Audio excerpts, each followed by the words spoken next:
بسم اللہ الرحمن الرحیم۔ السلام علیکم۔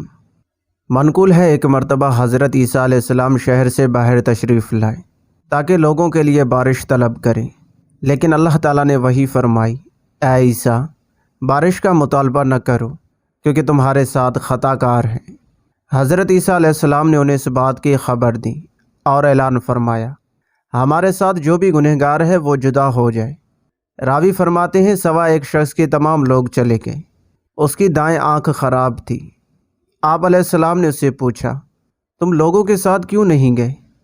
اس نے عرض کی، اے روح اللہ علیہ السلام، میں نے ایک لمحہ بھی اللہ تعالیٰ کی نافرمانی نہیں کی۔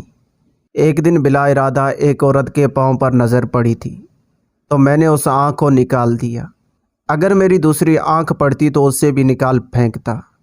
راوی فرماتے ہیں یہ سن کر حضرت عیسیٰ علیہ السلام رونے لگ گئے، یہاں تک کہ آنسوؤں سے ریش مبارک تر ہو گئی۔ پھر آپ علیہ السلام نے اس نیک بندے سے ارشاد فرمایا، ہمارے لیے بارگاہ الہی میں دعا کریں۔ اس نے عرض کی، اللہ تعالیٰ کی پناہ کہ آپ کے ہوتے ہوئے میں دعا کروں، حالانکہ آپ روح اللہ اور کلمۃ اللہ ہے۔ پھر حضرت عیسیٰ علیہ السلام نے دعا کے لیے اپنے ہاتھ بلند کیے اور عرض کی، یا اللہ تو نے ہمیں پیدا فرمایا اور تو ہی ہمارے رزق کا کفیل ہے، لہٰذا ہم پر موسلا دھار بارش نازل فرما۔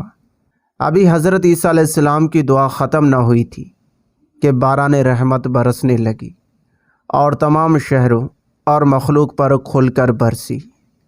اللہ تعالیٰ ہمیں بھی مرنے سے پہلے سچی اور پکی توبہ کرنے کی توفیق نصیب عطا فرمائے، آمین۔